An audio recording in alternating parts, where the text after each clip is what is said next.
കാശിനാഥൻ ഭാഗം 8 രചന അവതരണം ദിവ്യരാജ്. മിഴികളുയർത്തി അവനെ നോക്കുമ്പോൾ ദേഹം വിറയ്ക്കുന്നുണ്ടായിരുന്നു വൈശുവിന്. നീ എന്തിനുള്ള പുറപ്പാടാടി? മനുഷ്യന് മനസമാധാനം കളഞ്ഞേ അടങ്ങുള്ളോ നീ? അലറിക്കൊണ്ട് ചോദിച്ചവൻ. ഞാൻ എന്ത് ചെയ്തെന്നാ കണ്ണീട്ട നീ പറയണേ? ശബ്ദം ഒരു വേള വിറച്ചു അവളുടെ. എന്താ ചെയ്തതെന്ന് ഞാൻ പറഞ്ഞാലേ അറിയുള്ളോ നിനക്ക്? രാവിലെ തൊട്ട് പട്ടിണി കിടക്കാന്ന് പറഞ്ഞ് ആ തള്ള സ്വൈര്യം തന്നിട്ടില്ല. ഇന്നലെ പറഞ്ഞതല്ലേടി നിന്റെ തോന്നിയാസം ഇവിടെ നടക്കില്ലാന്ന്. എന്തിനാടി എന്നിട്ടും ഓരോന്ന് കാട്ടിക്കൂട്ടി സമാധാനം കളയണത്? അല്ലെങ്കിലേ വേണ്ടാന്ന് പറഞ്ഞ ഓരോ നിമിഷവും തള്ളി നീക്കണത്? എന്തിനാടി എൻ്റെ ജീവിതത്തിൽ കടിച്ചു തൂങ്ങണേ? പോയി തന്നൂടെ? മനുഷ്യനെ ഭ്രാന്ത് പിടിപ്പിക്കാതെ. തലമുടി വിരലുകളാൽ കോർത്തു വിട്ടവൻ അരിശത്തോടെ. കാശിനാഥൻ പറഞ്ഞത് കേട്ടതും വേദനയേറി വൈഷ്ണവിക്ക്. കണ്ണൊക്കെ നിറഞ്ഞു, ചുണ്ടു വിറച്ചു. പെട്ടെന്ന് കരയുമെന്ന് തോന്നിയതേ മുഖം തിരിച്ചു കളഞ്ഞു. ഡീ, നിന്നോടാ ചോദിക്കണേ, എന്താ നിന്റെ ഉദ്ദേശം? പട്ടിണി കിടന്ന് എന്നെ നന്നാക്കി കളയാന്നാ? എന്നാ മോൾ ഇവിടെ കിടന്ന് ചാവത്തേ ഉള്ളൂ, അല്ലാതെ മറ്റൊന്നും ഉണ്ടാവാൻ പോണില്ല. അവളെ നോക്കി പല്ല് ഞെരിച്ചവൻ. കരച്ചിലടക്കി പിടിച്ചവൾ വാശിയോടെ. അവൻ്റെ മുന്നിൽ കരയില്ലെന്ന് മനസ്സിലുറപ്പിച്ചു. മുട്ടിൽ മുഖമുമർത്തി ഒരു മൂലയ്ക്കിരുന്നവൾ ആരോടോ ഉള്ള വാശി പോലെ. വൈഷ്ണവി, എണീക്ക്, ചെന്ന് എന്തേലും കഴിക്ക്, വെറുതെ എന്നെ വാശി പിടിപ്പിക്കാൻ നിൽക്കണ്ട.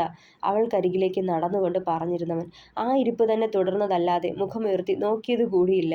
അരിശം തലയ്ക്ക് പിടിച്ച് നിൽപ്പുണ്ടായിരുന്നു കാശിനാഥൻ. ഡീ, എണീക്കിടി, അലർച്ചയോടെ പറഞ്ഞുകൊണ്ട് കൈത്തുടയിൽ പിടിച്ച് വലിച്ചെഴുന്നേൽപ്പിച്ചവളെ. വേഗം താഴേക്ക് ചെന്ന് എന്തേലും കഴിക്ക്. ആ തള്ളയ്ക്ക് സമാധാനമാവട്ടെ. ഇല്ലെങ്കിൽ ഇന്ന് മുഴുവൻ ഇതേപ്പറ്റി പറഞ്ഞ് സമാധാനം തരില്ലവര്. ചെല്ല്. ഒച്ചയെടുത്തിട്ടും വഴക്കിട്ടിട്ടും അനങ്ങിയില്ല അവള്. തിരിച്ചൊന്നും സംസാരിച്ചതുമില്ല. നിനക്കെന്താടി പറഞ്ഞാൽ മനസ്സിലാവാത്തത്? വെറുതെ ഭ്രാന്ത് പിടിപ്പിക്കരുത്. അവളുടെ നേരെ വിരൽ ചൂണ്ടിയവൻ. ഞാൻ കഴിക്കില്ല, എനിക്കിന്നൊന്നും വേണ്ട. എൻ്റെ അമ്മയുടെ ആണ്ട ഇന്ന്. എന്നെ പെറ്റ തള്ളയാ.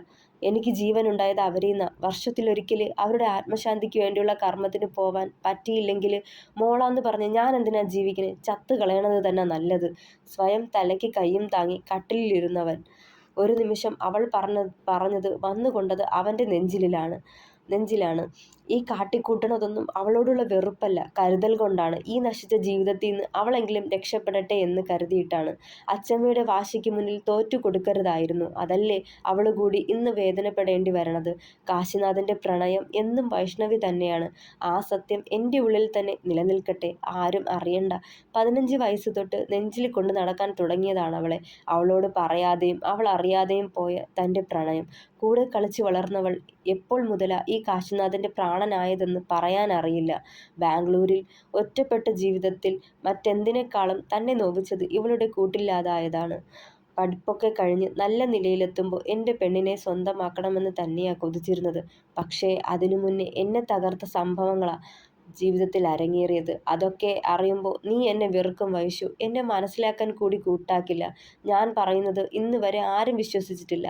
അതുമാതിരി നീയും എന്നെ വിശ്വസിക്കില്ല. വിട്ടുകളഞ്ഞിട്ട് പോവും. അല്ലെങ്കിലും നിനക്ക് ചേർന്നവനല്ല ഞാൻ. നെടുവീർപ്പോടവൻ ഓർത്തു. അതൊക്കെ സഹിക്കും ഞാൻ. പക്ഷേ ഒക്കെ അറിയുന്ന നേരം നീ എന്നെ അറപ്പോടെ നോക്കുന്നത് സഹിക്കാനാവില്ലെനിക്ക്. അതിലും ഭേദം എൻ്റെ ജീവൻ എടുക്കണതാ വൈശു.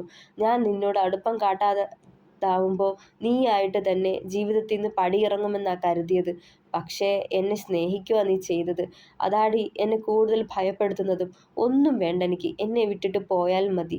ആരും സ്നേഹിക്കണ്ട എന്നെ, ആരും. ഓരോന്നോർത്ത് ഇരു കൈയും തലയ്ക്ക് താങ്ങി കട്ടിലിരുന്നവൻ കുറേയേറെ നിമിഷങ്ങൾ. വൈശു, എണീക്ക്, നമുക്ക് വീട്ടിലേക്ക് പോവാം. എന്തൊക്കെയോ തീരുമാനിച്ചുറപ്പിച്ചുകൊണ്ട് അവളുടെ തോളിൽ കൈവച്ചവൻ. വിശ്വസിക്കാനാവാതെ പ്രതീക്ഷയോടെ മുഖമുയർത്തി നോക്കിയിരുന്നു. വാ, അവിടെ ചടങ്ങുകളൊക്കെ തുടങ്ങാറായില്ലേ? ഇനിയും നിന്നാൽ വൈകും, അവൻ പറഞ്ഞു. പിന്നെ നിനക്ക് അത്യാവശ്യം വേണ്ടതൊക്കെ എടുത്തു വെക്ക്. 2 ദിവസം അച്ഛയോടൊപ്പം താമസിച്ചിട്ട് വരാം. അവൻ പറയുന്നതൊക്കെ സത്യമാണെന്ന് വിശ്വസിക്കാനായില്ല അവൾക്ക്. കണ്ണേട്ടാ, സത്യമായിട്ടും നമ്മൾ ഒരുമിച്ച് പോവാണോ വീട്ടിലേക്ക്? മിഴികൾ വിടർത്തി ചോദിച്ചതും തങ്ങി നിന്ന കണ്ണുനീര് ഇറ്റ് കവളിലൂടെ താഴേക്ക് പതിച്ചിരുന്നു. ആ, ഇഷ്ടമുണ്ടായിട്ടല്ല. ഇനിയിപ്പോൾ പട്ടിണി കിടന്ന് എന്തേലും വരുത്തി വെച്ചാൽ എല്ലാത്തിൻ്റെയും നാവിലിരിക്കുന്ന പഴി മുഴുവൻ ഞാൻ കേൾക്കണമല്ലോ. രോഷമടക്കി പറയുന്നത് പോലെ പറഞ്ഞതും നിരാശയോടെ മുഖം കുനിച്ചു നിന്നവൾ. എന്തിനാ ഓരോന്നും പറഞ്ഞ് എന്നെ ഇങ്ങനെ വേദനിപ്പിക്കുന്നത്? ഞാൻ എന്ത് തെറ്റ് ചെയ്തിട്ടാ കണ്ണേട്ടാ? ആരോടൊക്കെയോ ഉള്ള വാശി എന്നോടാണോ തീർക്കേണ്ടത്? വിതുമ്പിപ്പോയിരുന്നു. ആ, നീയും ഒരു പെണ്ണ് തന്നെയല്ലേ? എൻ്റെ അമ്മയെപ്പോലെ വേദന തരേയുള്ളൂ. പിന്നെ നിന്നെ കെട്ടിയെന്നും പറഞ്ഞ് ദിവസവും ഞാൻ കേൾക്കണ കുറ്റപ്പെടുത്തലുകളാ സഹിക്കാൻ കഴിയാത്തത്. വെറുതെ എൻ്റെ ജീവിതം കൂടി കളയാനായിട്ട് നാശം.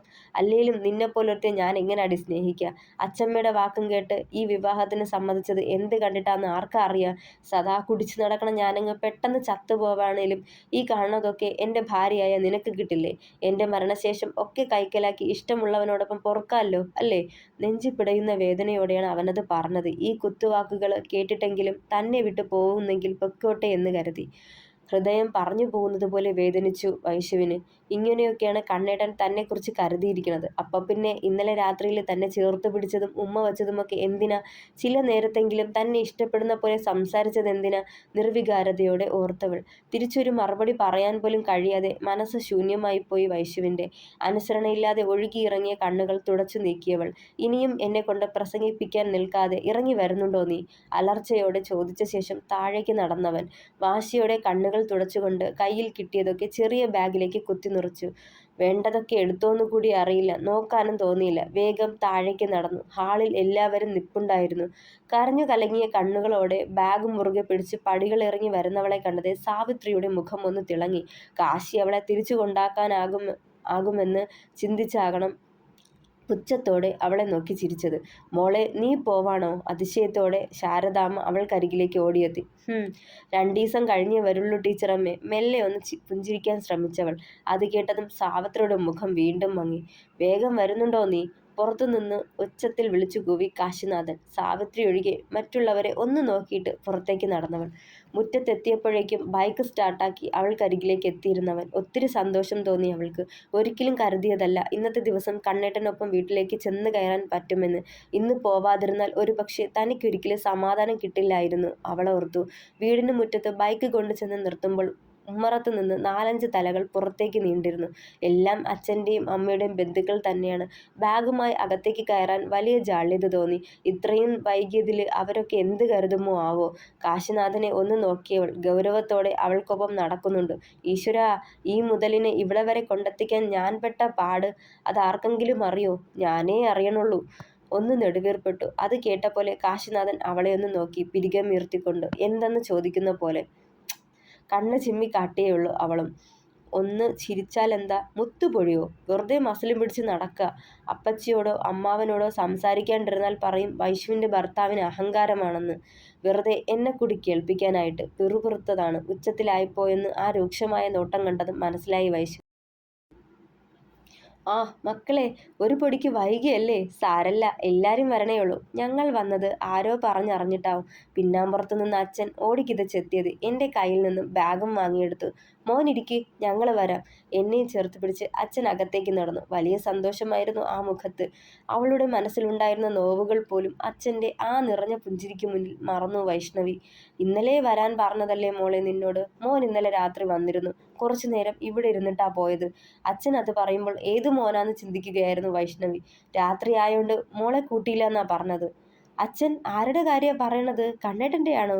അതിശയത്തോടെയാണ് അവൾ തിരക്കിയത്. പിന്നെ ആരുടെ കാര്യ പെണ്ണെ? എനിക്ക് പറയാനുള്ളത്. ചിരിയോടെ അവളുടെ കയ്യിലൊന്ന് തട്ടി. അത് കേട്ടതും അറിയാതെ അവൾ ഉമ്മറത്തേക്കൊന്ന് തിരിഞ്ഞു നോക്കി. ആളവിടെ അമ്മാവന്മാർക്കൊപ്പം സംസാരിച്ചിരിപ്പുണ്ട് അവരിൽ ഒരാളായി. കേട്ടത് വിശ്വസിക്കാനേ കഴിഞ്ഞില്ല അവൾക്ക്. ഇന്നലെ കുടിക്കാണ്ട് വന്നതിന് പിന്നിലെ രഹസ്യം ഇതാ അല്ലേ? നറുചിരിയോടെ ഓർത്തവൾ. രാവിലെ അവൻ പറഞ്ഞതെല്ലാം മനസ്സിലേക്ക് പിന്നെയും തികട്ടി വന്നതും വേദനയും തോന്നി. എൻ്റെ ദേവി, ഈ കണ്ണേട്ടൻ്റെ മനസ്സിൽ എന്താന്ന് എനിക്കൊരു നിശ്ചയമില്ല ഓർത്തുകൊണ്ട് റൂമിലേക്ക് ചെന്നു. മോള് എന്തേലും കഴിച്ചോ? കട്ടിലിന് മുകളിൽ ബാഗ് കൊണ്ടുവച്ച് തിരിഞ്ഞ ശേഷം അച്ഛൻ ചോദിച്ചു. ഇല്ലച്ചാ, വിശക്കണുണ്ട്. ചുണ്ട് കൂർപ്പിച്ചു പറഞ്ഞതേ കവിളിൽ മെല്ലെ തട്ടിയയാൾ ചിരിയോടെ. കെട്ട് കഴിഞ്ഞിട്ടും കുഞ്ഞിപ്പെണ്ണ് തന്നെ അച്ഛൻ്റെ മോളിപ്പോഴും. നെറ്റിയിൽ നെറ്റിമുട്ടിച്ചയാൾ വാത്സല്യത്തോടെ. അച്ഛാ. എന്താടാ? ഞാൻ 2 ദിവസം ഇവിടെ കാണൂട്ടോ അച്ഛയ്ക്കൊപ്പം. 2 ദിവസേ ഉള്ളോ? കണ്ണൊന്ന് കുറുക്കി അവളെ നോക്കി. എന്തേ അങ്ങനെ ചോദിച്ചേ? എൻ്റെ കുട്ടിക്ക് ഇഷ്ടമുള്ള അത്രയും നാൾ ഇവിടെ തങ്ങാട്ടോ, അതാ ഓർമ്മിപ്പിച്ചത്. അതിന് ഒന്ന് പുഞ്ചിരിച്ചുകൊണ്ട് ആ നെഞ്ചിൽ ചേർന്നു വൈശു. ഈ നെഞ്ചോളം തനിക്ക് ചായാൻ സുരക്ഷിതമായൊരിടം ഇനി ഉണ്ടാവില്ലായിരിക്കും. അച്ഛൻ കൂടി എന്നെ തനിച്ചാക്കി പോയി കളഞ്ഞാൽ ഒരു നിമിഷം കണ്ണുകൾ ഇറുക്കി അടച്ചവൾ. ഓർക്കാൻ കൂടി കഴിയണില്ല. എനിക്ക് പിന്നെ വേറെ ആരുമില്ല. എൻ്റെ അച്ഛയ്ക്ക് ആയുസ്സും ആരോഗ്യം കൊടുക്കണേ ഈശ്വരാ. ഒപ്പം കണ്ണേട്ടൻ എന്നോട് കാട്ടണതൊന്നും ഒരിക്കലും അച്ഛൻ അറിയാണ്ടിരിക്കട്ടെ. ഒരു ദീർഘനിശ്വാസത്തോടെ ഓർത്തവൾ.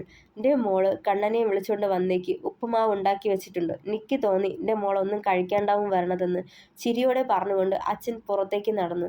കണ്ണേട്ടനെ വിളിക്കണോ? ദേഷ്യപ്പെടോ? അഥവാ അത്രയും പേരുടെ മുന്നിൽ വെച്ച് ദേഷ്യപ്പെട്ടാലോ? വേദന ഏറെ ഉള്ളൂ. അതുമല്ല, ഞങ്ങൾക്കിടയിലെ പ്രശ്നങ്ങൾ മറ്റുള്ളവരും അറിയും. ഓർത്തപ്പോൾ തന്നെ നെഞ്ചിടിപ്പേറി അവൾക്ക്. എന്നാലും ചോദിക്കാണ്ട് എങ്ങനെ പോകുന്ന?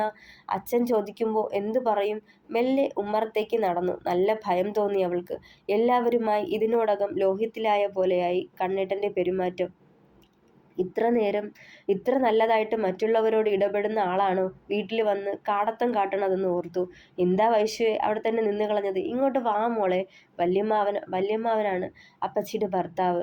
അവൾ മെല്ലെ അങ്ങോട്ടേക്ക് ചെന്നു. നോട്ടം കാശിനാഥനിലാണ്. അവനൊന്ന് നോക്കിയിട്ട് നോട്ടം മുറ്റത്തേക്ക് തിരിച്ചു കളഞ്ഞു. എന്താ മോളെ? വല്യമ്മാവൻ വാത്സല്യത്തോടെ തിരക്കി. അത് വല്യമ്മാമയെ കണ്ണേട്ടനെ പ്രാതല് കഴിക്കാൻ വിളിക്കാൻ അച്ഛൻ പറഞ്ഞു. തുടക്കം ഇത്തിരി ഉശിരോടെയായിരുന്നെങ്കിലും ഒടുക്കം ഇത്തിരി ഭയന്നുപോയി. ഞാൻ കഴിച്ചതാ വൈഷ്ണവി, താൻ കഴിച്ചോളൂ. വലിയ സ്നേഹത്തോടെയായിരുന്നു പറച്ചിൽ. ഇന്ന് ആദ്യം കണ്ണേട്ടൻ ഇങ്ങനെ മയത്തിൽ എന്നോട് സംസാരിക്കണത് ഓർത്തുപോയവൾ ഒരു നിമിഷം. പെട്ടെന്ന് തിരിഞ്ഞു നടന്ന് അടുക്കളയിലേക്ക് ചെന്നു. അച്ഛൻ 2 പ്ലേറ്റുകളിൽ ഉപ്പുമാവും എടുത്തുവെച്ച് കാത്തിരിപ്പുണ്ടായിരുന്നു. എന്താ മോളെ, കണ്ണനെ കണ്ടില്ലല്ലോ? വന്നില്ലേ? 2 ഗ്ലാസ്സിലേക്ക് വെള്ളം പകർത്തിക്കൊണ്ടാണ് ചോദ്യം. ഇല്ല അച്ഛേ, കണ്ണേട്ടൻ കഴിച്ചിട്ടാ വന്നത്. ചെറിയൊരു മടിയോടെ പറഞ്ഞു. അത് സാരല്ല, എൻ്റെ മോള് വാ, നമുക്ക് കഴിക്കാം. അച്ഛനും ഇതുവരെ കഴിച്ചില്ലായിരുന്നേ. ചെറുചിരിയോടെ 1 പ്ലേറ്റ് ഉപ്പുമാവ് അവൾക്ക് നേരെ നീട്ടിയിരുന്നു. അവിടെ ഇരുന്ന് തന്നെ രണ്ടാളും ഭക്ഷണം കഴിക്കാൻ തുടങ്ങി. വൈഷ്ണവി പുറത്തു ചെന്ന് കൈ കഴുകിയ ശേഷം അകത്തേക്ക് കയറാൻ നേരം കാശിനാഥൻ്റെ വിളിയെത്തിയിരുന്നു. എന്തോ? അവൾ വേഗത്തിൽ അവനടുത്തേക്ക് ചെന്നു. അന്നേരവും നെഞ്ചിടിപ്പ് വല്ലാതുയർന്നു വൈശുവിൻ്റെ. എന്തിനാവും കാശി അവളെ വിളിച്ചതെന്നോർത്തു. തുടരും. അഭിപ്രായങ്ങൾ പറയണേ. Thank you.